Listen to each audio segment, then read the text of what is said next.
Hello, this is something different. I will be recording this whole flight. We are at Salalah in Oman and we will be flying to Duqm, also in Oman.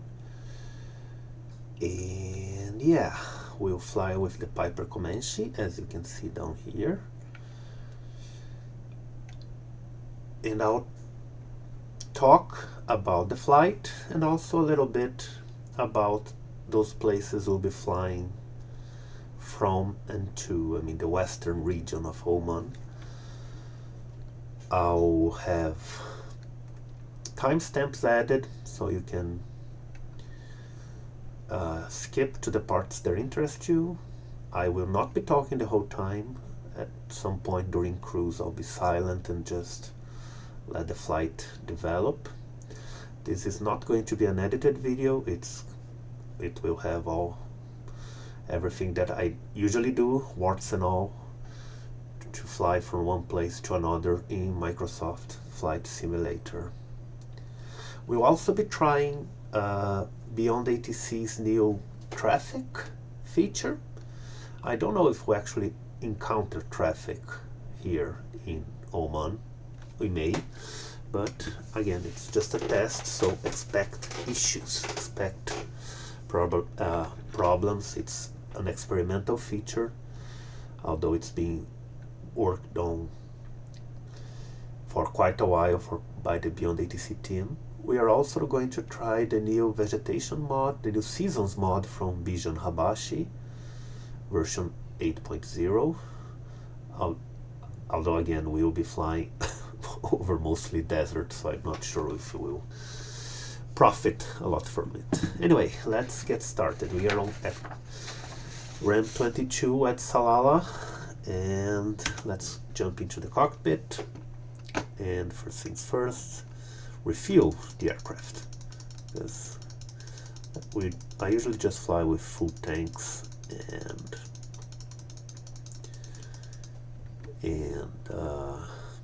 update the monitor. We remove the controls lock, open the left tank, and it's time for the walk around. You see our payload is already set up. Pilot, the cat, hi cat, and our passenger with some baggage, and we can do the walk around. Oh, the flaps are down. See, that's something that should not be the case, but we'll test them anyway. So flaps are okay, ailerons are fine. We can skip the tip tanks because they're empty. Lights. This is not just, role playing. In this aircraft, things can actually happen and be detected via the walk around. So see, the tank is full, the right tank.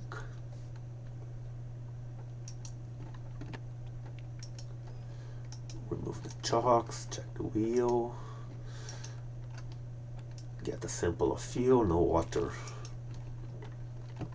in the tank. Take a look at the props, everything looks fine. Check the oil, that's important. As you can see, the oil is getting pretty black, but not too black, so it's dirty, and it's between 9 and 6, which is fine. Next flight we'll probably have to change oil, I believe. We'll be hitting 250 hours on the engine, so I will do a maintenance routine. Check the left tank.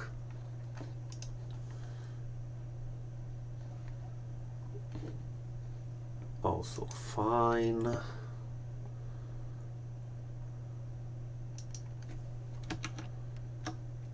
Yeah, it's recording. Sorry, it's the first time I do it, so I'm getting a little. Remove the chocks, remove the pitot cover, check the stall warning system, lights, skip the tip tank, Again, aileron, okay. Flaps a bit, oh no, it's fine. Flaps up. Static port. Final tie down. Elevators, rudder, yeah. Pre-check. Pre-flight check is almost complete. Here's the luggage. It's fine. Now we can get rid of that. First thing to check, last thing to check before we start the engine is circuit breakers. The autopilot are fine, and then all of those are okay. So I turn on the rotating beacon. Now for the engine start checklist. Mixer to full, prop to full, crank up, open the throttle, go back here, turn on the battery. You can hear the rotating beacon. And again, fuel is full, amps are okay. Turn on the fuel pump, wait for positive fuel pressure. Shouldn't take long. Fuel pump is working. Turn off the fuel pump, go back here. Primer, we prime fuel into the engine. 4 clicks, 2, for pumps I suppose 3, 4. Magnetos on both and press start. And yeah, engine is running, oil pressure is in the green. We have RPM, lower RPM to about 1000. Lean the mixture a fair bit. And we can start avionics. So turn on the system, turn on the nav2 and com2, turn on the transponder, headphones on. I use the ADF mostly for flight timing, so we switch to that. We don't need to fuel because I did it through the tablet. We have 60 gallons of fuel, and we need to wait now for the flight system to, for the GPS to engage, to initialize. And while we do that, we can listen for the ATIS, which is already tuned. So let's listen to it.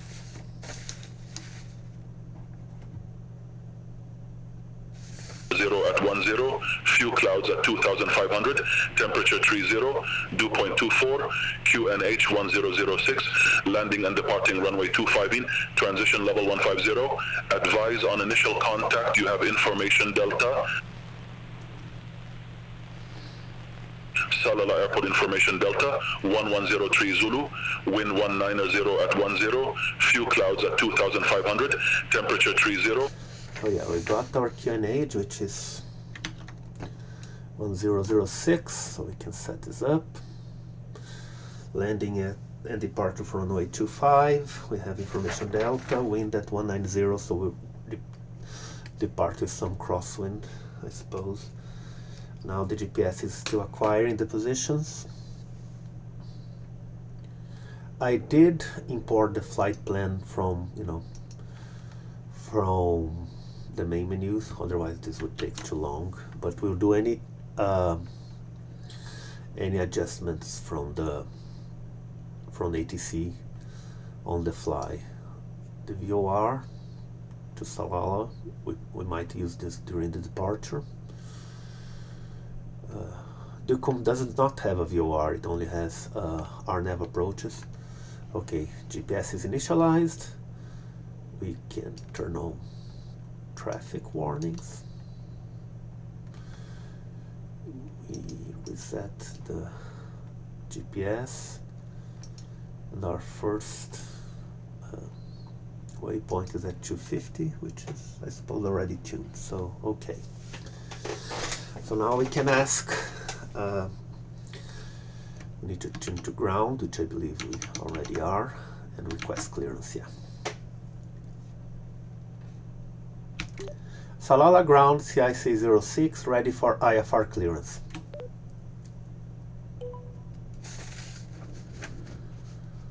Charlie India, Charlie Alpha 06, Salalah ground, expect runway 25, Daxa 1 Victor departure, initial climb to 5,000 feet, squawk 0653.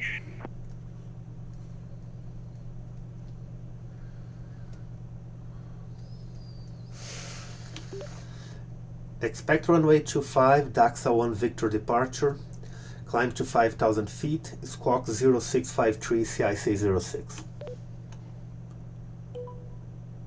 And we can set... Charlie India, Charlie Alpha 06, read back correct. Call me back when ready for start or taxi.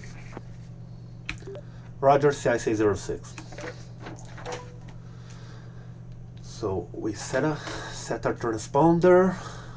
We check that we have the correct departure, which I believe we do. Yeah, that's the one, Victor. And we are ready to taxi. Ground CIC 06, ready to taxi. Charlie India, Charlie Alpha 06, runway 25, taxi via Charlie, Bravo Alpha. Hold short, runway 25. Taxi via Charlie, Bravo Alpha, hold short, runway 25, CIC 06. So now you use... All aircraft be advised, information echo now current, QNH 1006. Okay, QNH hasn't changed, so yeah.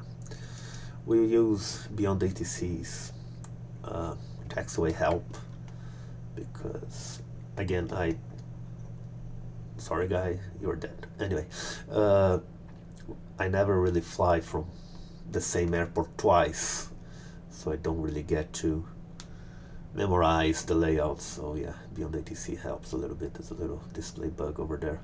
So we're at Charlie.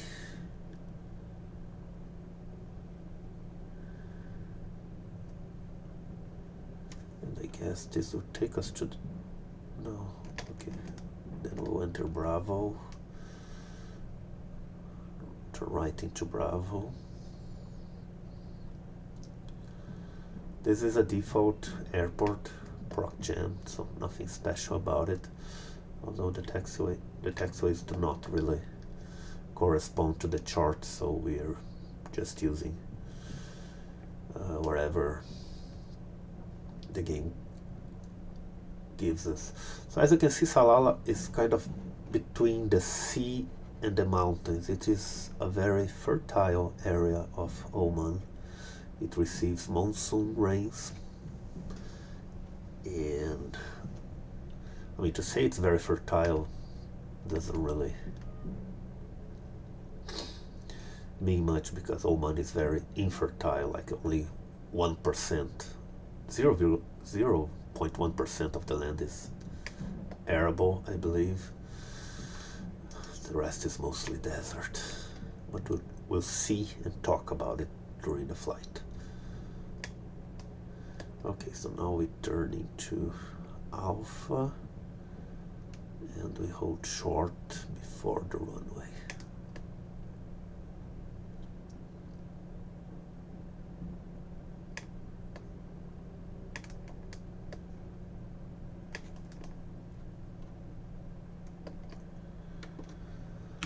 Ground CIC 06, waiting to cross runway 25.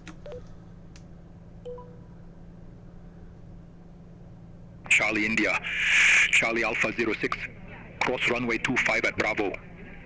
Continue taxi via Bravo Alpha. Cross runway 25 at Bravo, continue via Bravo Alpha, CIC 06. So far so good with ATC. But yeah, there are any aircraft here, so we have the airport to ourselves.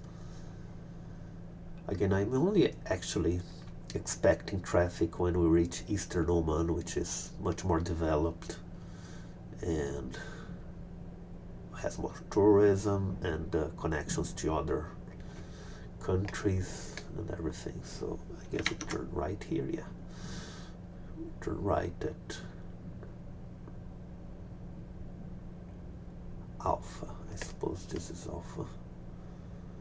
Again, default airport, so no markings, we're just guessing.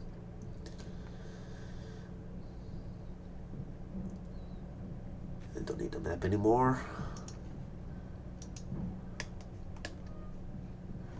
Let's see, here is the crosswind that we'll face.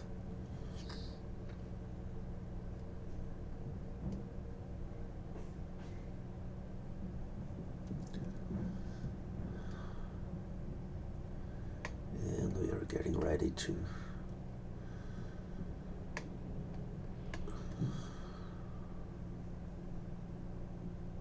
Charlie India, Charlie Alpha 06, contact Salalah Tower 118.2. Have a good day. 118.2 CIC06. Thank you. My pleasure.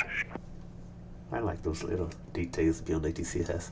Anyway, 118.2, and then our departure frequency will be 123.95. But now it's time for the before takeoff checklist. Again, everything I'm doing is actually important because we have failure zone and they're very well simulated in the Comanche, so we need to be wary of them. So the pre-flight checklist is first the pre-takeoff checklist. We get engine to about 2000 RPM, check the instruments, oil pressure, fuel pressure, oil temperature, cylinder temperature, gyro between 4 and 5, EGT is okay, and now we test the magnetos. They should drop about 100 RPM each. Magneto 1, okay. Magneto 2, okay. So set them back to both. Now we cycle the prop 3 times. Again, I believe this is done to transfer hot oil from the engine to the prop, mostly, and to, but I will be happy to be corrected by people who actually know how aircraft work, because I don't. I just know a little bit. Okay, prop cycle 3 times, drop RPM to 1500, check carb heat, it lowers the power, it's okay. Now trim and neutral, door locked, check the controls, right, left, rudder, fuel pump on, landing lights on, strobe light on, mixture to full, autopilot on. I will use autopilot, I'm not crazy, this is a reasonably long flight, so. And the autopilot is ready, and we can ask tower for takeoff clearance. Tower CIC06 at runway 25, ready for takeoff. Charlie India, Charlie Alpha 06, Salalah Tower, wind 190 at 12, runway 25, cleared for takeoff. Clear for takeoff, runway 25, CIC06. And yeah, now we get into the runway. One thing I didn't do and I should have done is to actually study the departure we are going to follow. Anyway, we'll, yeah, I suppose we'll just make it up as we go along. Okay, so we are at runway 25, see the mountains right in front of us. We are basically at sea level. So now we, oh, I forgot to, yes, that's, forgot to correct the gyro drift. See, almost a mistake I made. I thought it was weird because it was pointing to 270 when we should be 25. Okay. And yeah, a little more range on the GPS. I reset the flight timer, autopilot is on, and let's go. Parking brake off, throttle to full, and here we go. Airspeed alive. Once we hit 85 miles, we'll rotate, but there is a crosswind, so it might be airborne before that. See, the plane is already rotate. The Comanche really likes to fly, so it flies very easily. So tap on the brakes. Here.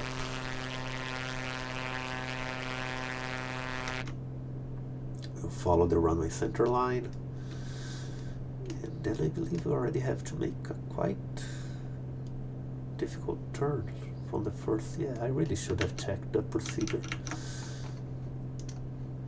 So we're Daxon 1 Victor, turn left around the 8 DME arc. Oh god, yeah, this is complicated. And well, we have the, let's get heading mode on the autopilot while we climb. 1,000 feet, we can turn off the fuel pumps, and I like to turn off the landing lights. I know we shouldn't, but I like. RPM back a little bit, 1,400, and we can also trim down a little bit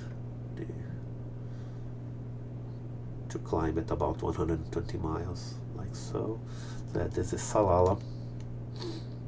Charlie India, Charlie Alpha 06, contact Salalah departure 119.1. 119.1, CIC 06.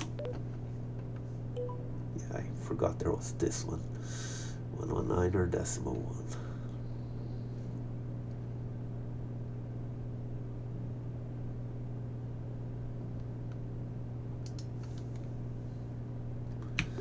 Departure CIC 06, good afternoon, climbing to 5,000 feet. Charlie India, Charlie Alpha 06, Salalah departure identified, climb to 5,000 feet. Climb to 5,000 feet, CIC 06. Charlie India, Charlie Alpha 06, contact Muscat radar 123.905, bye-bye.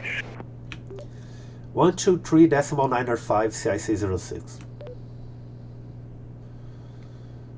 Negative Muscat radar on 123.905. 12395. Sometimes it still doesn't understand the numbers. Anyway.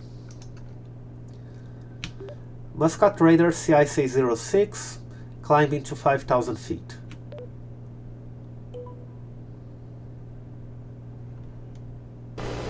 Charlie India, Charlie Alpha 06, Muscat radar, good day, identified, continue climb to 5,000 feet, QNH 1006.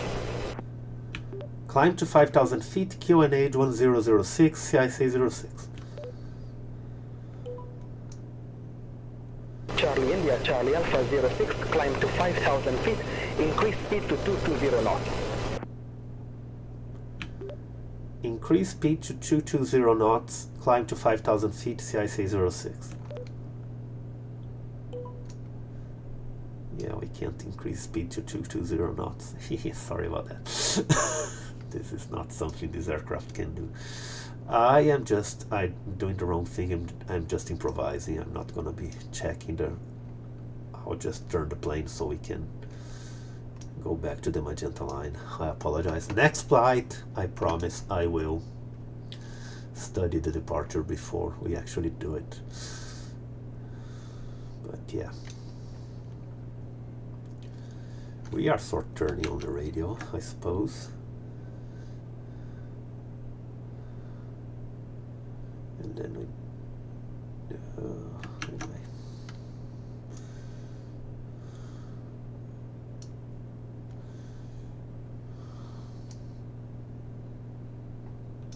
So we're going to intercept this line here. So we're climbing to 5,000 feet. Let's see if they tell us to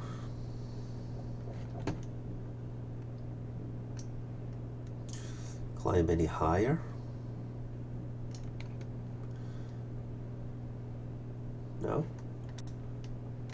guess we can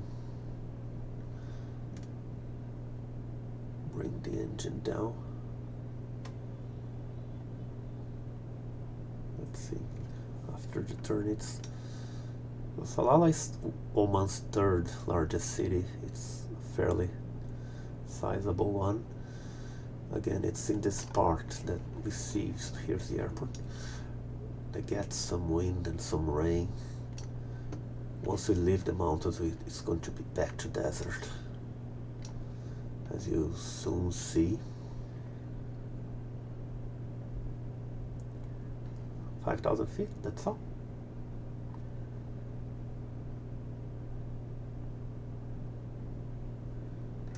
Okie dokie, so let's bring the engine down a little bit more. Trim down, mixture down. I want mixture to be at about 11, 12 gallons per hour usually. Oh, too much. See, the engine was complaining. We can, no, that's fine, 63%. We still need to trim down. See, it's the light here and the beep is that the autopilot does not control the trim. It's again a very primitive autopilot, so we need to do it manually, and we are at some sort of cruise speed and heading towards the waypoint over there. And yeah, see, again, need to trim a bit more. Trim down, trim down. So let's see if they tell us to. I thought we would be told to go to 10,000 feet or more, but so far so good. So let's take a look outside.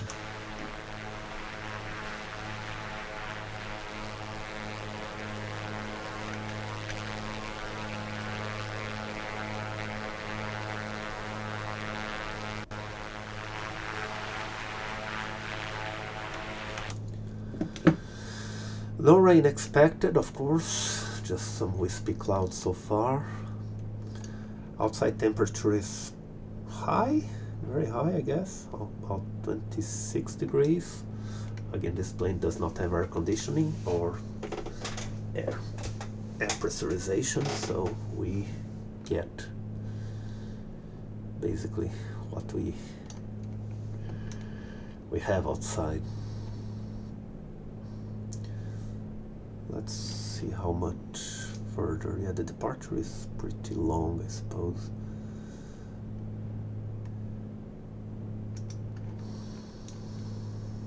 So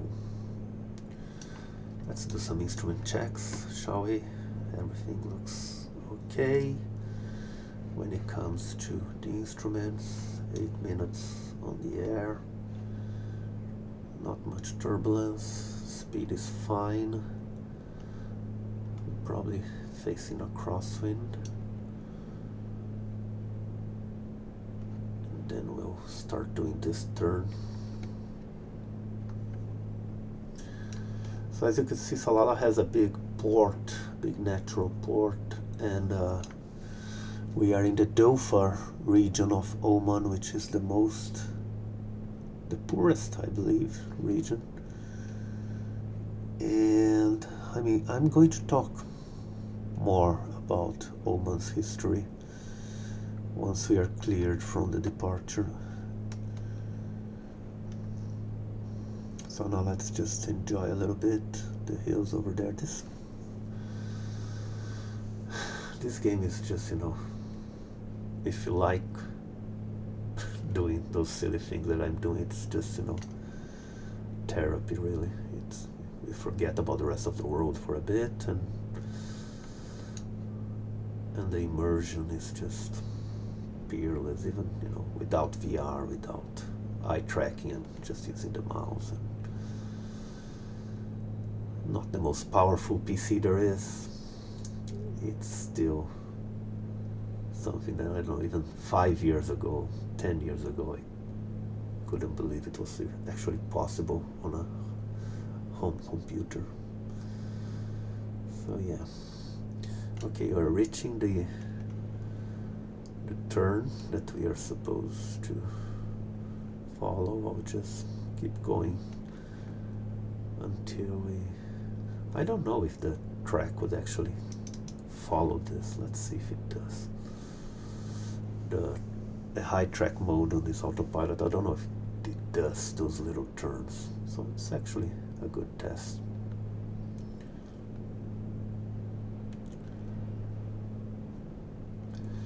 So the way it works for the autopilot is just once you are at the magenta line, it will hold it, and it manages very slight turns, 10-15 degrees at most. If you need to turn any more than that, the best way is to switch to heading mode, use the heading bug, the green triangle here, and once it's done the turn, then you switch back to track mode.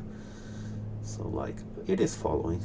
So you see we're veering a bit to the left, so we can hopefully continue on the departure. Yeah, the good thing. Enter 5139. Contact Salalah approach 119.1. Oh my God, that's the first traffic message. Contact Salalah approach 119.1. Enter air 5139. The first traffic messages that are not for me. So we had traffic does work. We have other aircraft en route. That was cool. Oh my God, yeah. So that's BeyondATC. If you are aware of, let me talk a little bit about BeyondATC, which for me has been a game changer. Like, I don't intend to fly VETSIM or anything populated with real people, because again, I usually fly in places that do not have coverage anyway. So I used to use the default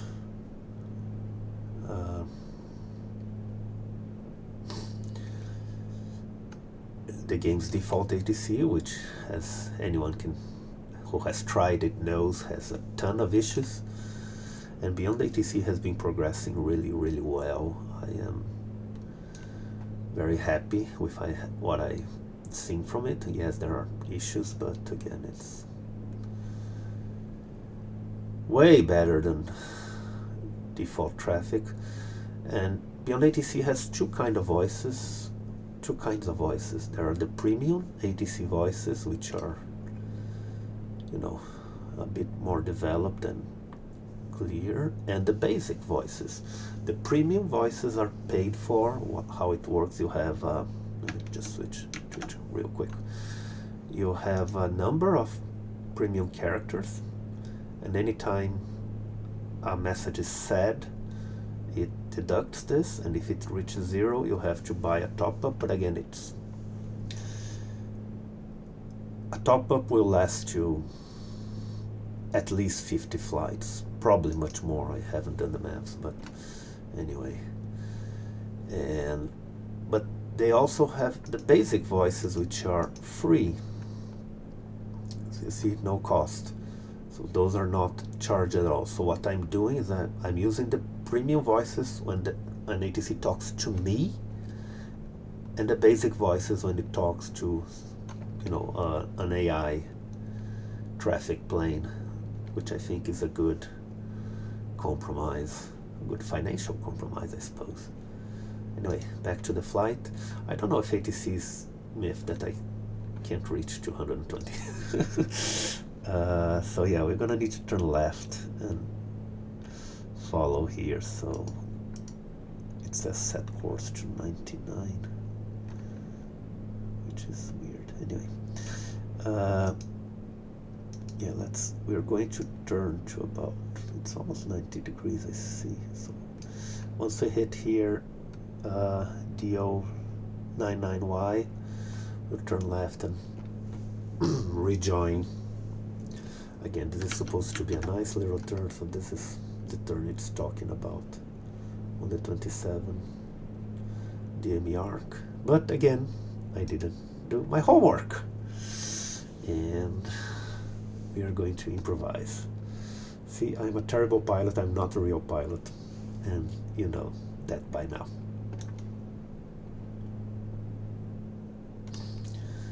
These are some industries, maybe a power plant, maybe a refinery. Again, Oman is a excuse me, is an oil state, even though it joined the party a bit later than most other Arab countries, but we'll talk about this a little later. So let's just focus on our departure. I wonder if we should be higher. No, probably not. I don't think we can check Navigraph actually, just to see. Yeah, those don't seem to be too tall. 4,000, 5,000 over here. Yeah, 5,000 feet should be enough to get us through the mountains. But anyway, so getting ready for the left turn, and then you see how the autopilot works. So the heading bug is already to the left, but we are not following it. We are still following track mode. And then we will, once the GPS tells us to turn, we will turn.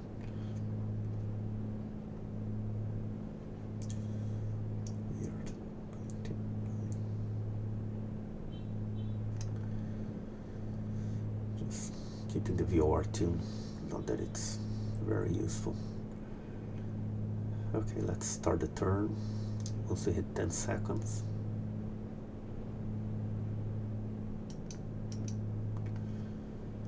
See, heading mode, the plane will turn left until we rejoin. Oh, here is the traffic, see?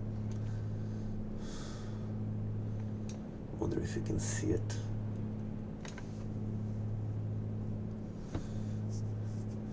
And now I'll stay on heading mode because we don't have the GPS yet, since this is supposed to be a DME arc. Try to turn a little bit more so we can rejoin it over here, and we'll be going over land.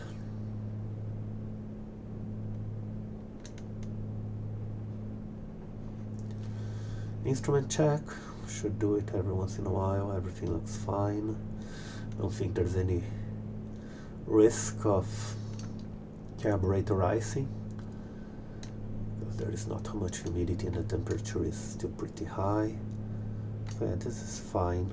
We just go over the mountains here, and as you can see, those are green mountains. Again, this is an area that receives some rain, and up over here I believe there are incense. There is incense production.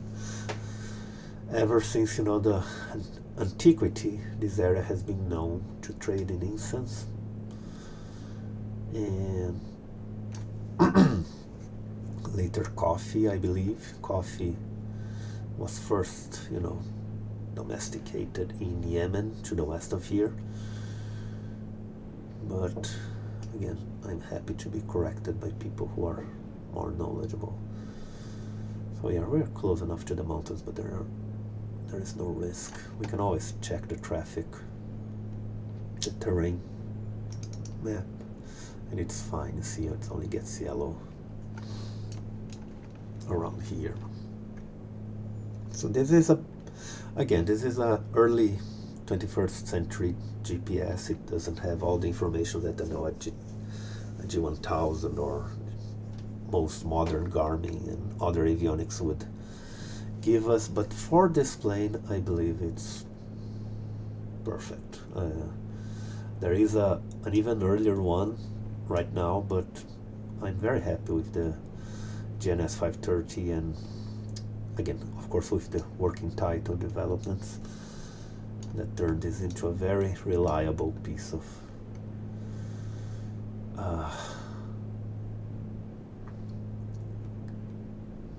computation, I suppose. So yeah, maybe the other aircraft, can we see it? be around 9 o'clock. I don't know if you can glimpse it over here.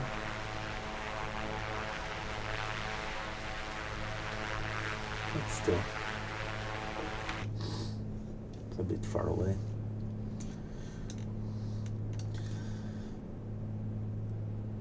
And we're reaching the final waypoint of our departure procedure. Still at 5,000 feet. We haven't been told to do anything else.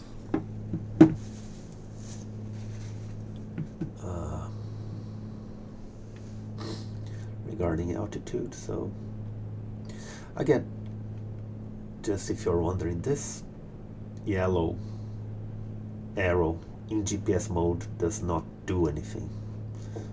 It's just, other than show the deviation from the GPS, but it won't turn the plane at all, even in GPS mode, even in tracking mode. In tracking mode, it only follows what is in here.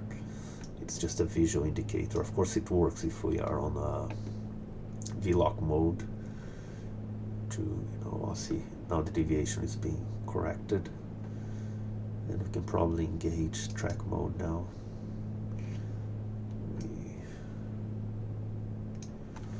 So yeah, here we are in the...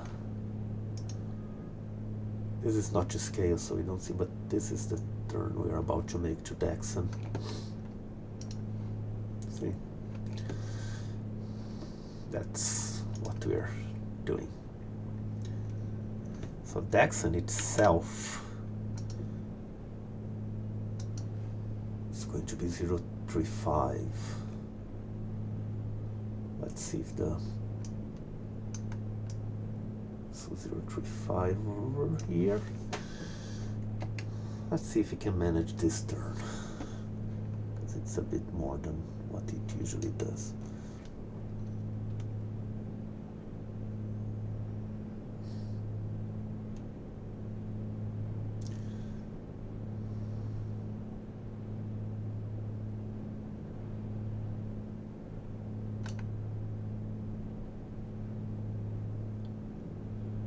Yeah, it seems to be doing all right. We are a little close to the ground. Not sure if it should be flying higher. Again, no. Yeah. Let's see how it looks after this. I guess we'll scrape by. Not the best fit. The best thing you want to listen from your pilot when you are in an airplane, but yeah, no, there's no risk, I think. Yeah, so we are about 70, and the next turn will be 235. So we can already get ready for that once we hit Duqm, and then we'll be on our merry way to the east, to the northeast, and finish and get to en route. We'll follow the airway near Duqm, and then we'll land.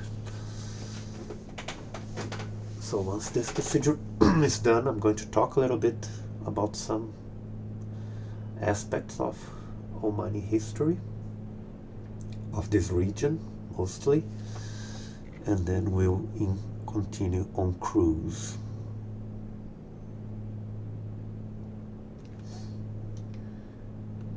This is very pretty, I love flying over those hills and seeing all the ridges, and again, of course, I cannot vouch for realism, but it makes me so happy. Muscat Radar, Oman Air 906, descending to phase 21 course, flight level 324. Oman Air 907, Muscat radar contact.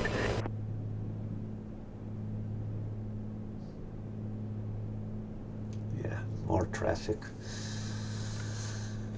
The way BeyondATC produces traffic right now is that it only, so far, it will only show traffic that is either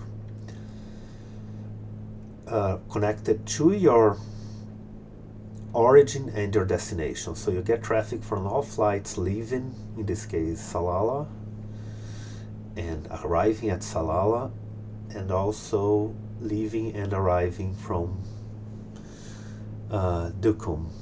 So other aircraft that could be crossing our path are not simulated right now. Again, this will be added in the future, so it is why we might be seeing less traffic than you might be expecting, because we're not getting the airliners crossing to India or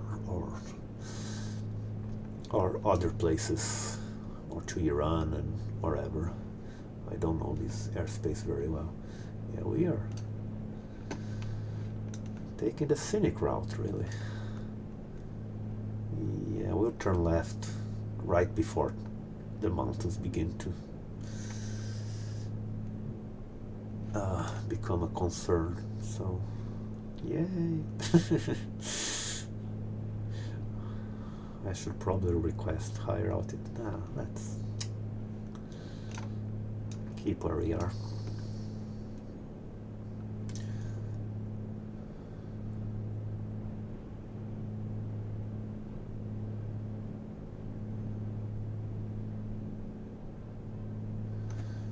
What's the speed? It said max, but not that we should be at 220 knots.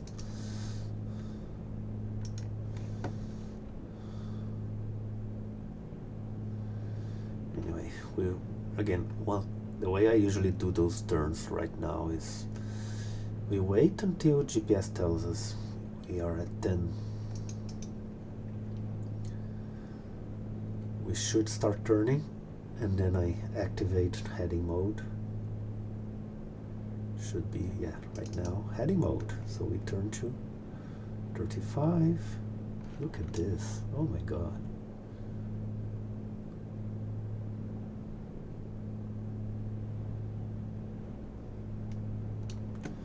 And once you're ready, back to tracking mode, and ta-da, that's how you turn the Comanche with this autopilot in Flight Simulator. And now we are, going to Cap up. We're crossing those western mountains in the Dhofar region. So I guess now that we've done with the departure procedure, I can talk a little bit about this region. I suppose, again, this was an important port area during antiquity and the Middle Ages, but it was soon, eclipsed by the eastern, more developed part of Oman with Muscat and the Sultanate that developed there and took control of this area.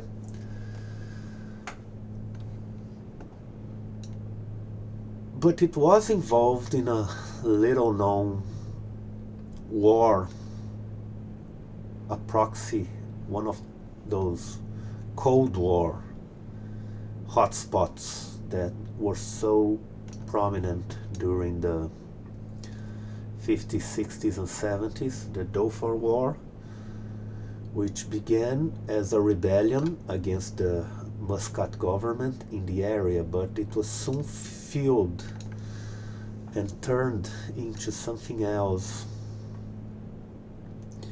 After the British left Yemen, and Yemen was split in two, North Yemen and South Yemen, and South Yemen became a Marxist USSR allied country.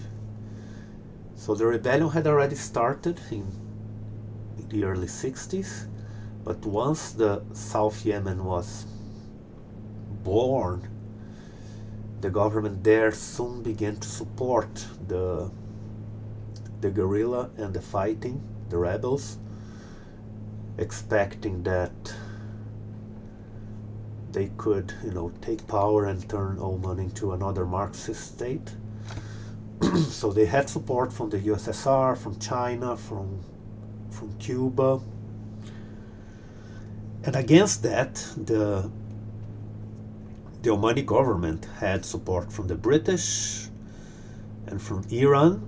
Remember, this was before the Islamist revolution in Iran. So, and also from Saudi Arabia. And the fighting lasted more than a decade, and the rebels were defeated, I believe, in 1976. And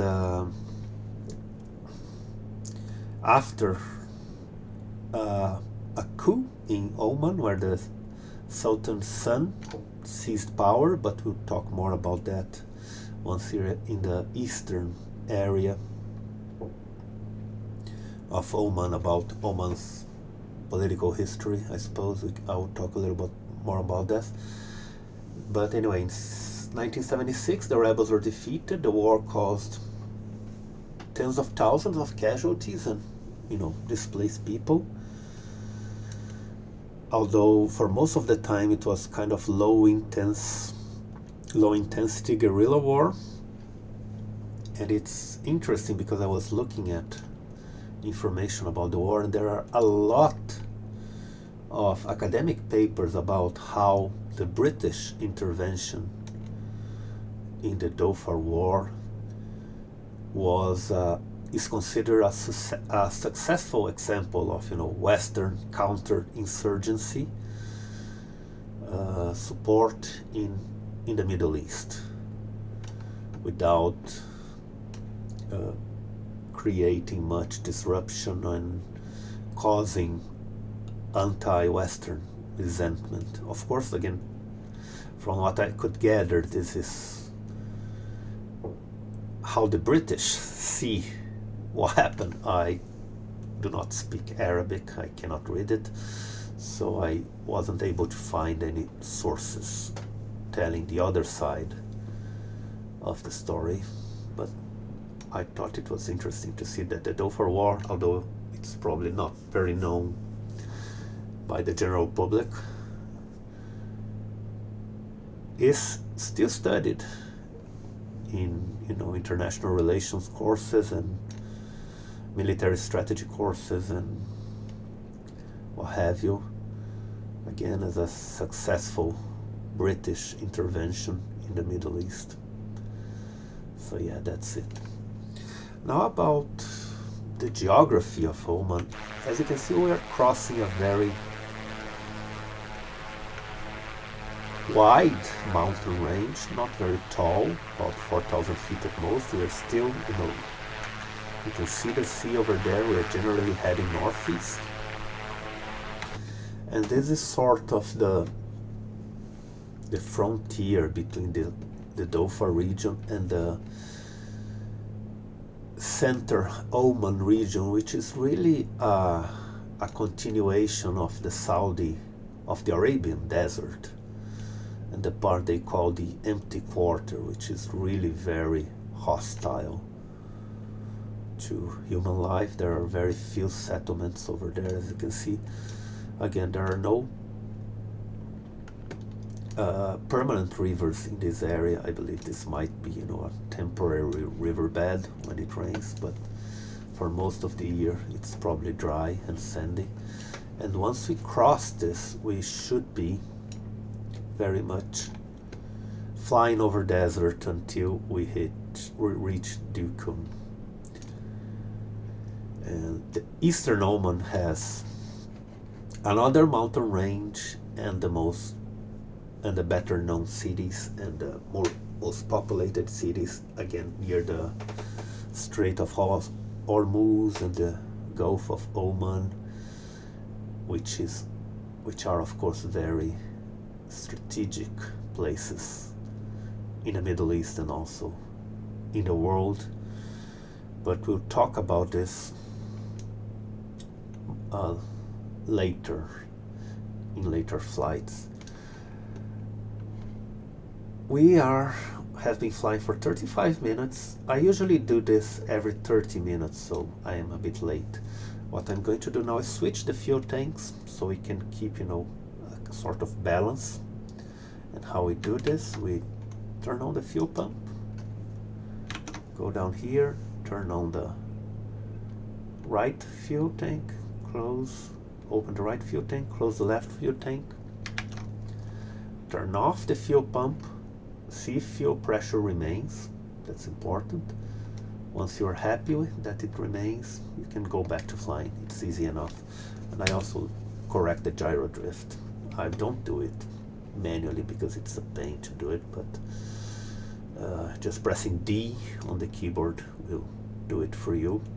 And now I'll switch fuel tanks again after another hour, so at 90 minutes I'll switch it again, because you see, takeoff and climb are usually use more fuel than cruise flights, so we will be starting feeding from the right engine right now. Can you use both tanks open and just not have to worry about this? Yes, you can, but there is one possible issue, which is if you have some sort of malfunction in the fuel system and you have both tanks open, you won't know which tank is causing the issue. And that can be, very dangerous in an emergency situation.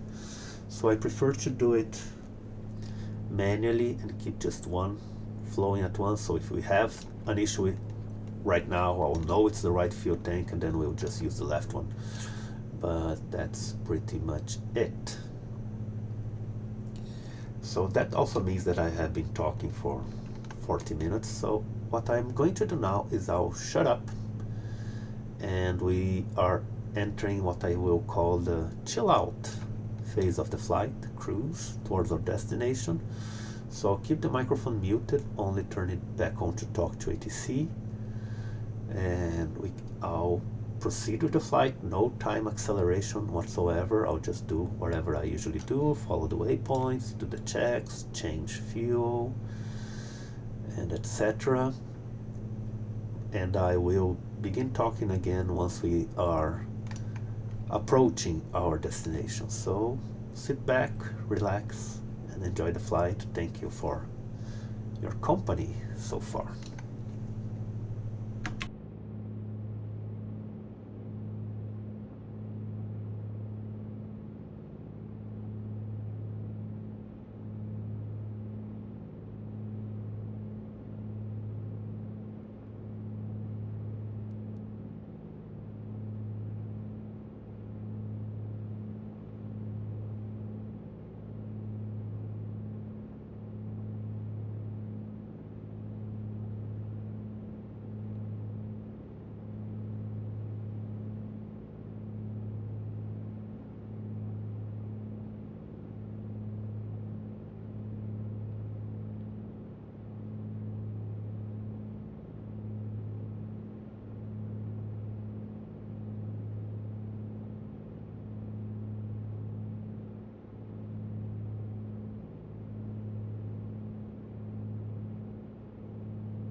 Oman Air 907, contact Salalah, approach 119.1.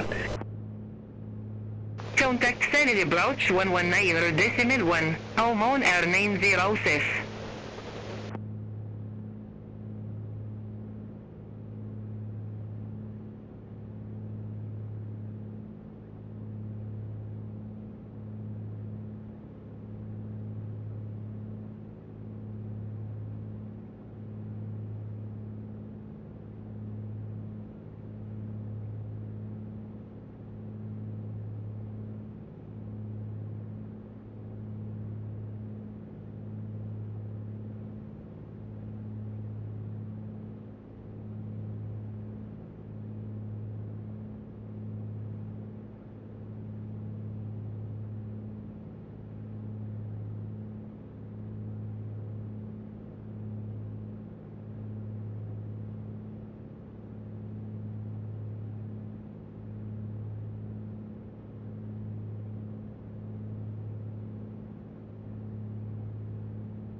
Charlie, India, Charlie Alpha 06, Muscat radar.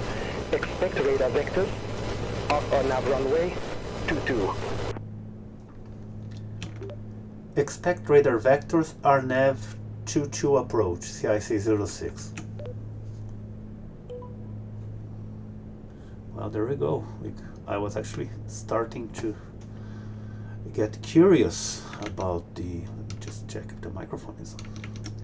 The microphone is on. About the approach we were going to get, and we got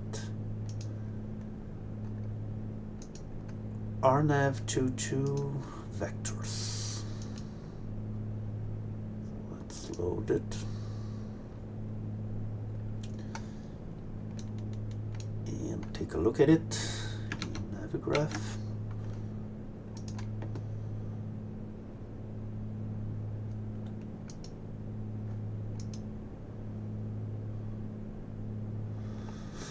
So yeah, it's an approach from the sea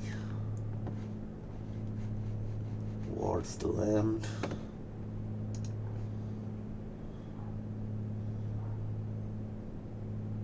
So we're likely going to be vector to here, or maybe here, and then proceed to, so at 3000 here. There is a radar at 121.3, which should be our frequency. Minimum's about 700 feet. Airport at 400 feet, so yeah, should be okay.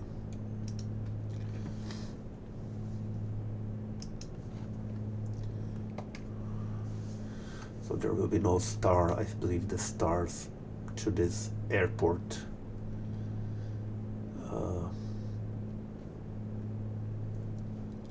are mostly for airliners. They require you to be at flight level 220 or something like that, which is not the case for our little Comanche that can at most with a lot of effort climb to 20,000 feet. So we'll wait for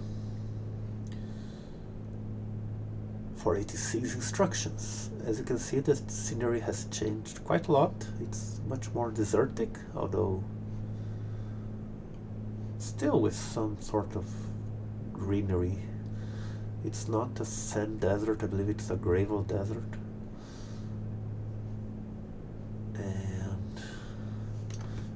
But as you can see, we are still flying more or less following the coast over there, and we'll soon turn towards it. I have no idea what this is over there. The sun is getting lower. It's about, yeah, almost 5 p.m. local time. But anyway, we still have a little while to go until we actually get vector, I believe, so I'll turn off the microphone again and return soon with our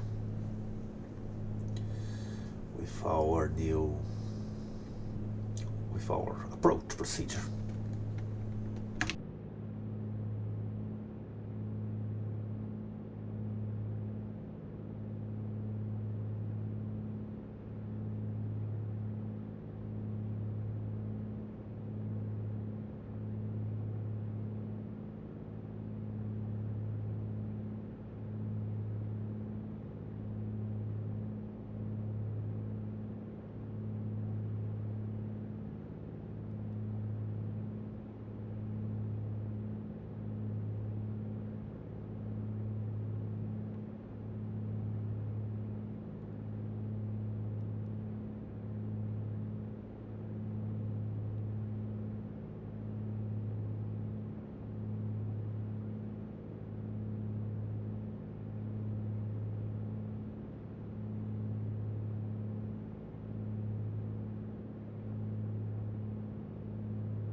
So maybe deleting the waypoint wasn't the best thing to do.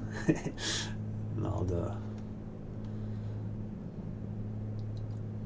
GPS is completely nuts, and I guess we'll just turn towards the aircraft, the airport, and hope ATC guides us, tells us where to go. Let's see. So yeah, that silence didn't last long, did it? Anyway, but do we need to? Or never be sure. Okay, we need to figure out where to go. So I'll keep the original plan, which was to turn to 70 at dead zone, and see where it takes us, unless ATC tells us to switch to turn somewhere else. Since should I have deleted that? I actually don't know. If anyone with more experience with this GNS can clarify. Muscat radar, zone 105, flight level T40. Mazun 105 Muscat radar identified, increased speed to 230 knots. Increase speed to 230 knots, zone 105. I have no idea. Mazun 105 cleared direct talk. Resume own navigation. Cleared direct TLC. Resume own navigation, zone 105. I have no idea. Charlie India, Charlie Alpha 06, radar vectors are now runway 22. Report ready for descent.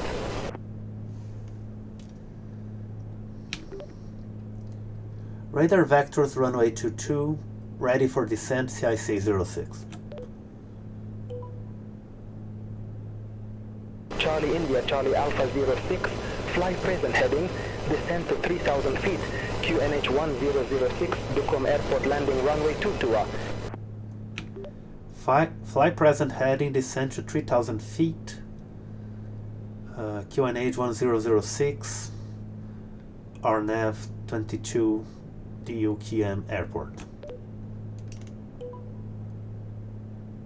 Charlie India, Charlie Alpha 06, contact Masira, approach 121.3.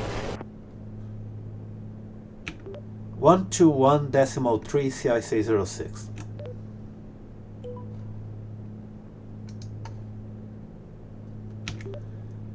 Approach CIC 06, good afternoon, 5,000 feet. Charlie India, Charlie Alpha 06 Masira approach. Good day. QNH 1006, expect radar vectors for RNAV runway 22. QNH 1006, expect radar vectors for RNAV runway 22, CIC 06. Negative, QNH 1006. QNH 1006. Charlie India, Charlie Alpha 06, turn right, heading 065, vectors for the approach. Turn right, heading 065, CIC 06.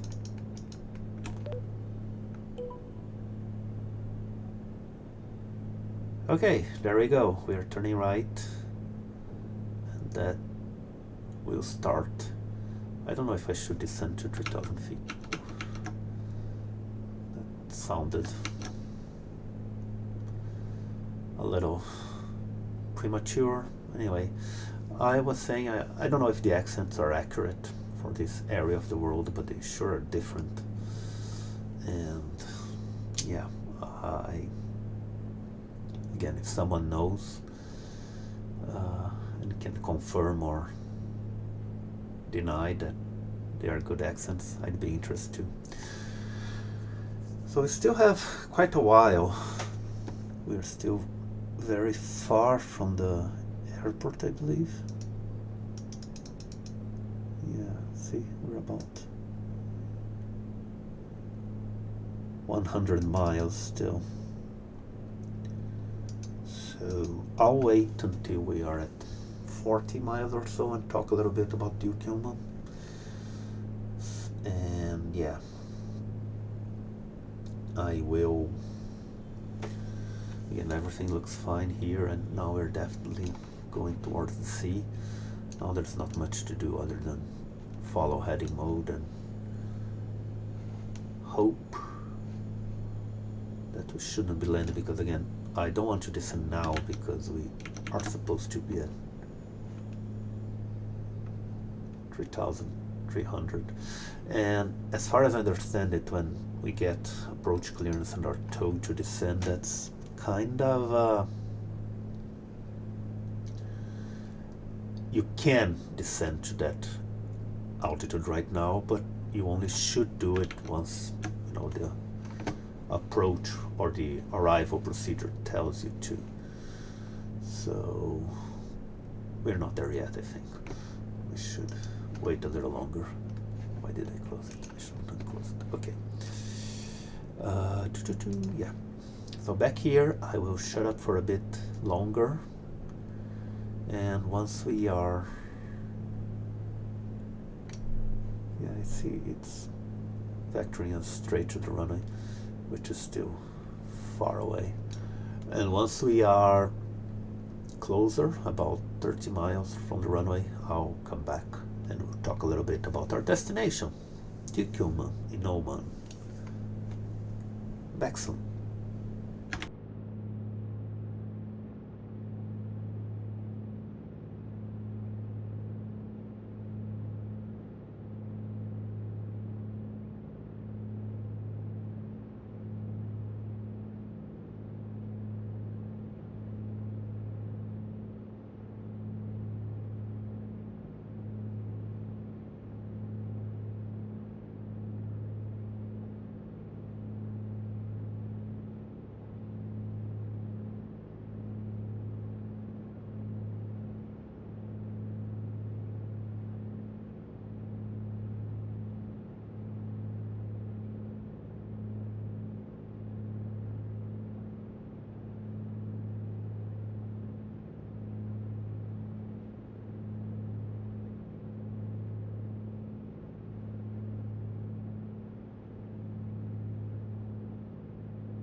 Welcome back. We are approaching Duqm, our destination. It's a strange name for me to pronounce. As you can see, it's written Duqm, but I checked online and I think the pronunciation is Duqm. And it's a port city here in the Gulf of Oman. As you can see, there's the Arabian Sea, and near the Gulf of Oman you can see where all the traffic actually is. Not here. Anyway,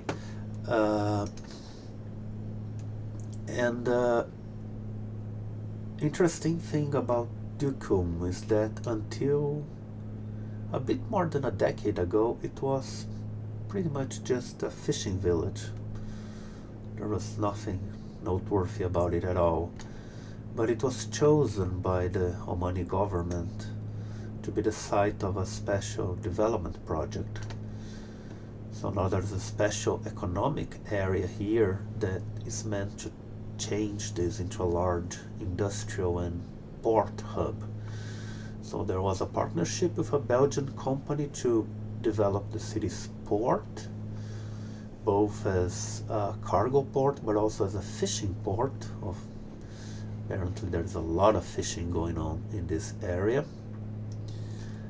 And also an agreement with a Kuwaiti company to build a large oil refinery here near Duqm. So according to what Wikipedia tells me, it currently has 12,000 people, and like 15 years ago it would be less than 1,000. And yeah, the idea is that it can become sort of a competition to other ports in the eastern, not only eastern Oman, but in the Gulf area, the Persian Gulf area more generally, especially if something would happen and the Strait of Hormuz were closed for geopolitical reasons, either by Iran or powers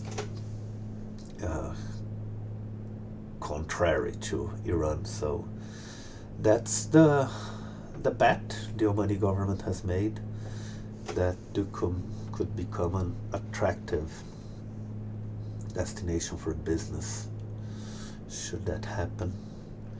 And that's pretty much all I know about the city and the area, but it is interesting. I mean, it's another example of a very focused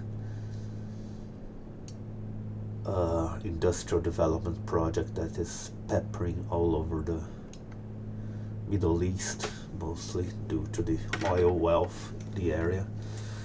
They can afford to try it, I suppose, and whether it will be successful, it's too early to tell. As you can see, the sun is going down. Not sure if we'll get a sunset. We are going to approach from the sea. We are going to use a modded airport, actually. I found a mod for Duqm in flightsim.to, which should be around here-ish, I guess. And the town itself will be here, but again, we're probably going to fly beyond the town and then be vectored through this final destination. Actually, I should be descending now. Let's go to 3,300 feet. So turn off altitude hold, cut back power to this 13, 14 manifold pressure, and the plane descends on its own. So we'll stop at 3,300 and see what ATC tells us. Again, I have no idea how much of this will be, of the city's development will be pictured in flight simulator, but I guess there is something here that's larger than a fishing village, so hopefully we'll get to see something at least reasonably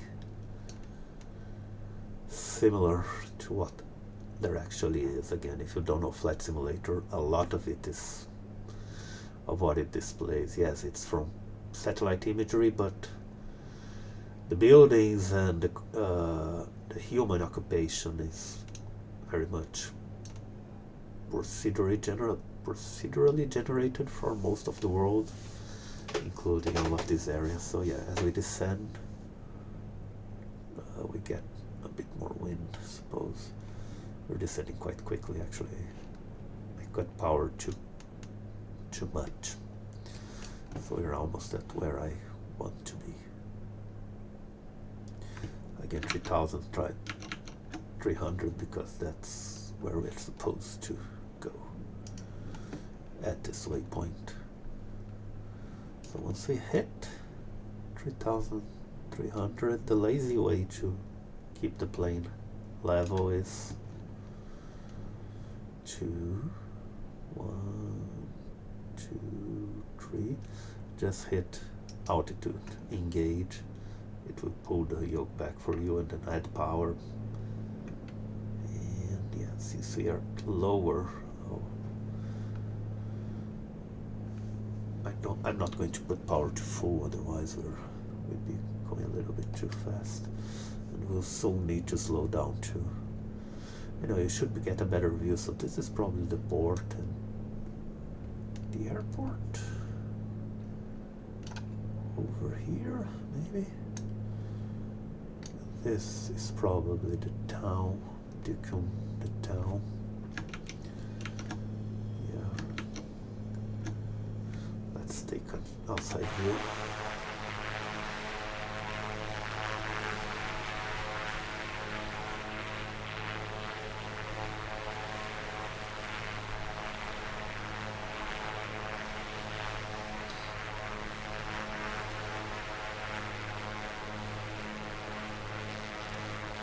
The moon is rising over here, see? Very faint, but you can see it. Again, I know no software is without its issues, and of course we're going to have an update in November, a new release actually, Flight Simulator 2024. But the technical achievement of this is just so remarkable for an entertainment product, anyway. So yeah, we are really going beyond the airport. As you can see, the airport is right over here somewhere. Oops. Let's zoom in a little bit, since we are going to start turning soon. I suppose ATC is going to wake up and tell us to do something, otherwise I'll do it manually. Again. So we are at this altitude, 3,300 feet, and here we should be at 2,300 feet, right? Yes, see, we are almost at the point where we should turn about 135 and then 225. Our nav approaches are usually just 90 degree turns to simplify things, really. They're very, very useful. So see, this is the port. And yeah, although I don't think we'll see these structures, it is a reasonable depiction. I don't have any ship mods. I know they exist, but things fly all over the place, and I already have a ton of mods installed. I thought it might cause a lot of performance loss for not much gain. But again, Flight Simulator 2024 should have ships by default, so yeah, we'll see it there. I love just flying over the coast. So yeah, it's telling us to turn right. I'm not going to turn right now. Let's wait for ATC to tell us what to do. Charlie India, Charlie Alpha, 06, turn left, heading 050. Turn left, heading 050, CIC 06. Okay, I wasn't expecting to turn left, but I guess it's preparing us for the final turn. One issue with BeyondATC is that sometimes it tells you to turn way too close to the final approach, so you have to be on the lookout for that. We are at 2 hours of flight. Fuel is fine. As you can see, it's distributed more or less equally. Let's correct gyro drift for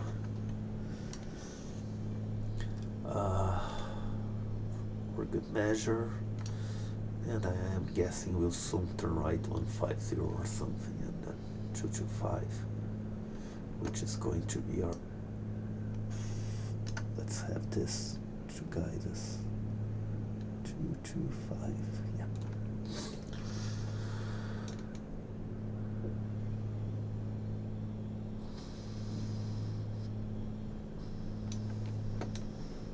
I'm not sure how ATC will deal with the fact that there is apparently no tower at the airport, so we might just be left on our own at some point.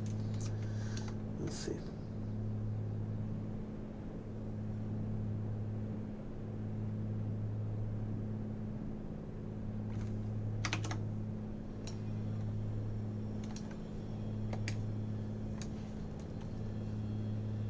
That's almost a sunset, I suppose. We'll be heading west, so we'll probably see the sun descending, and it might be an issue actually. We'll see. Back over the sea. Charlie India, Charlie Alpha, 06, turn right, heading 125. Turn right heading 125, CIC 06. As expected, we are now beginning our final preparations for the approach. So let's start the landing checklist. Yeah, as usual, fuel pump, landing lights, that's the first part and easy enough. I'm not going to deploy the landing gear just yet. Let's wait until we are aligned, and because we're heading here, and then continuing on. So our next turn will be to 225. There is no VOR at Duqm, so this is completely useless. We're just following GPS really.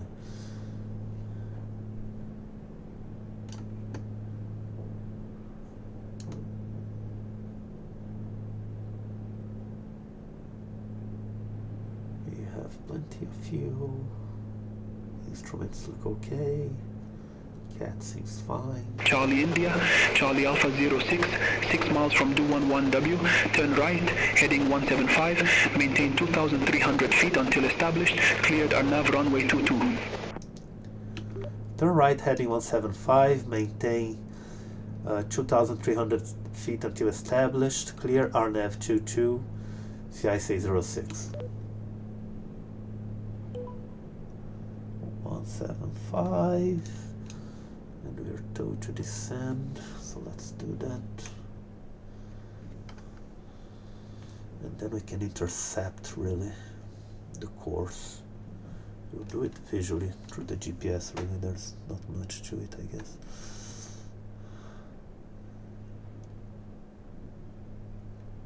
See that this is going to help. We can start correcting and turning.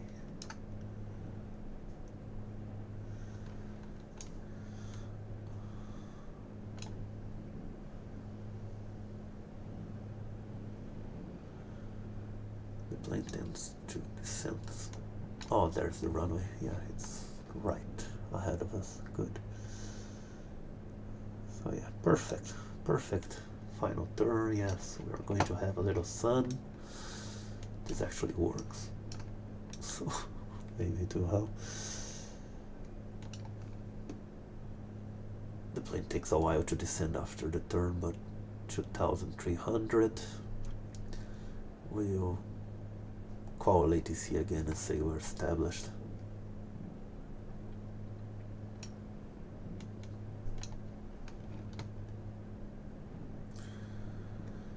Now I'll use that to slow the plane down, as usual, to deploy the landing gear. Approach CIC-06 established on final. Charlie India, Charlie Alpha 06, affirmative. So now the plane is slowing down, I will deploy the landing gear. I can actually go back to track mode. Down and locked, props full, extrude full. Deploy the first stage of flaps, trim up, add power. Oops, too much. And so we want to stay straight until we begin our final descent at this waypoint, as per the chart. So we are exactly flying correctly towards the runway. We have no wind information though. That's going to be, could be a problem. Usually when you're near the sea, wind tends to be a big factor. Yeah, see if this actually works.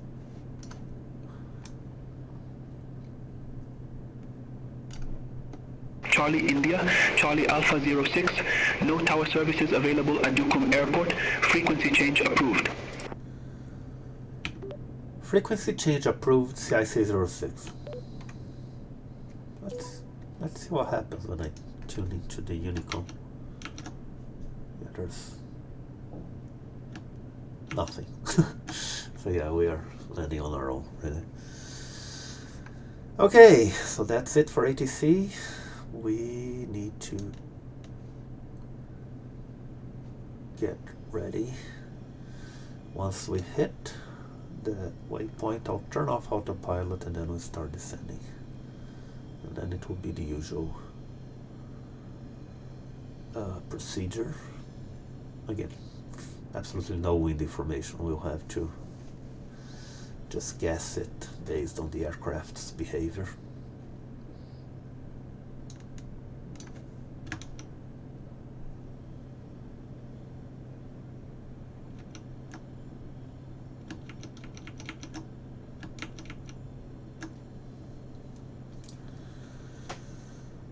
I would say, since we're pointing to the left, that the wind is coming from this part here, but we'll see soon enough, I guess. There are some hills before the runway, but this is a recent airport, so yeah. Now the autopilot is still doing some corrections. We'll see what happens. Okay. Time. Maybe there are peppy lights. Okay, autopilot off. We are in manual mode, descending. Second stage of flaps, trimming up. Still can trim. Yeah, we're being pushed to the right, definitely. So let's the wing low. The wing low crosswind landing mode is we keep the aileron low into the wind and rudder pointing towards the runway. So I'm applying both things. See, rudder is being applied and going reasonably to the left here, so yeah, oops. Might want to descend a little bit faster. No, we're still okay. It's hard to keep this constant pressure again without feedback from the controls themselves. It's mostly guesswork, really. That's the main limitation of the usual flight scene setup. Yeah, we're lots of white lights, so yeah, let's descend faster. Speed is fine, actually a bit too, yeah. So see, there's one red light.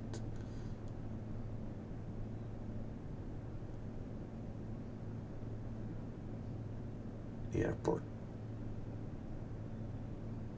I guess the town is over here to the right. And those weird hills here, some beaches.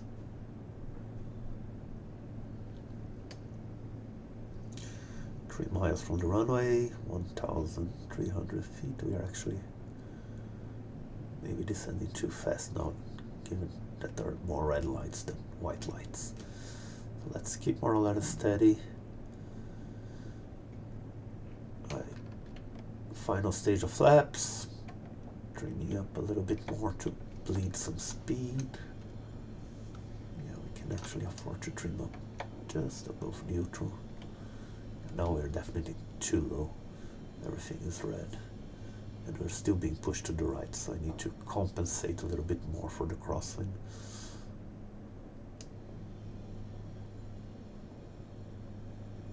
And more power maybe. So we get better to float a little bit over the runway than hitting the ground before we reach the runway. But yeah, it looks like a decent mod. The runway should be relatively new if it was built, or at least renovated during the town's recent developments projects. Yeah, so see, now we're 800 feet, which is our minimum was 700, so yeah, no issues here. Airport is 400 feet above the ground, so we're good, we're good. I'm still correcting for the crosswind, yeah. We're still starting to float, so less power again. Still holding the wind to the left, and the rudder to the right. We'll straighten up when we cross the threshold. That's, yeah.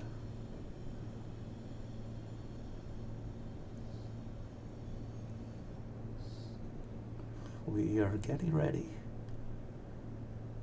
to straighten up, cut power, trim up a little bit more.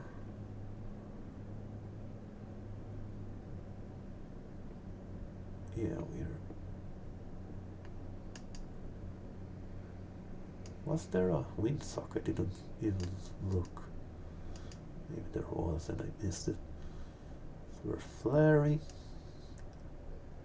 trying to hold it.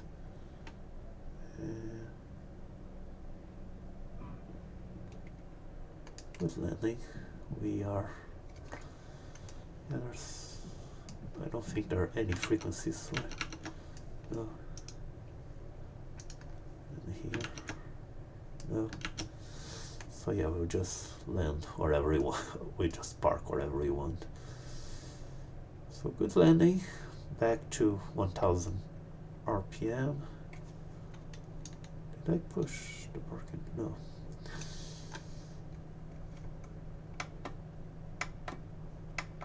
Flaps up. Fuel pump off, strobe light off, playing mixture a bit,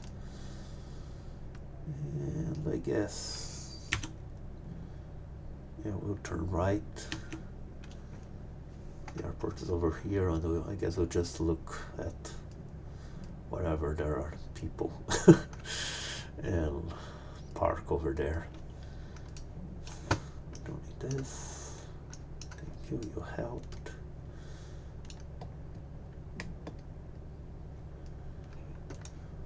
Lights are working. Are they? Yeah, they are. Going a bit fast, actually.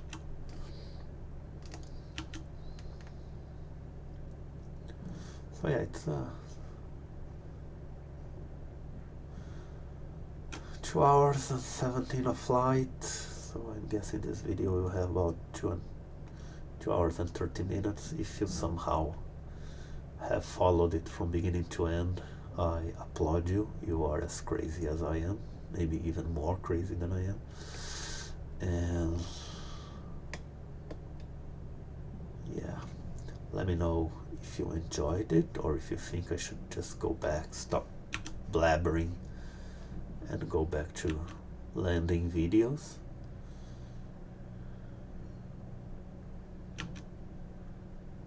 It's no, I'm definitely going to turn right. That's ooh, really? Or 2? No, that's a 2. Bravo 2. Yeah. Oh my God, I'm blind. Bravo 2. Let's turn over here. Turn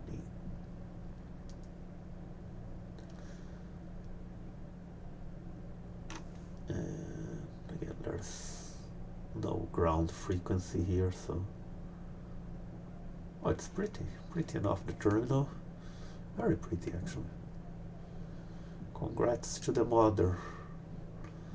Let's have the trim back to neutral before I forget, and don't drift.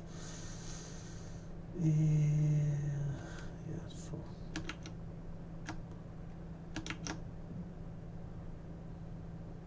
any ground personnel? Maybe.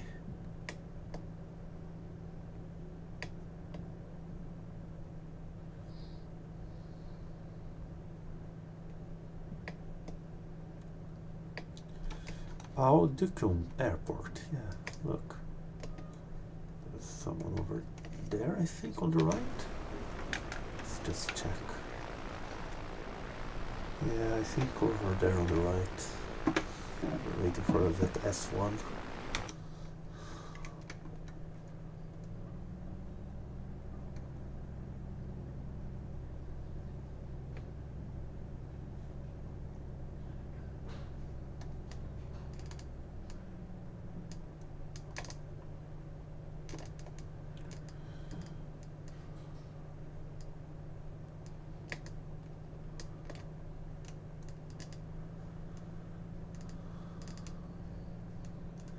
Yep, there he is.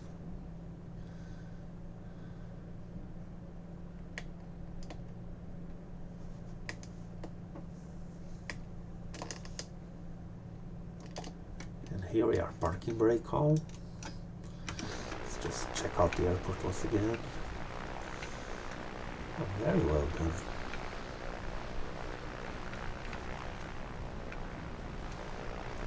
Almost at sunset, so let's turn the plane off. How do we do it? Easy enough. Turn off avionics, autopilot, nav panel, transponder, remove headphones,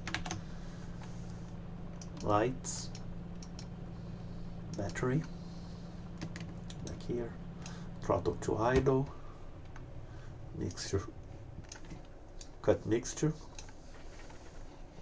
the engine stops, low RPM, shut down the fuel, turn off the magnetos, then the game wants us to quit. Open the door just for role playing, control lock, and then I can use the tablet to do the rest. Wheel chocks, tie down, pitot cover, and baggage. And that's it. Once again, thank you very much for your company. Please let me know if this was enjoyable or not. Any constructive criticism is welcome. And I'll see you next time. Thank you once again.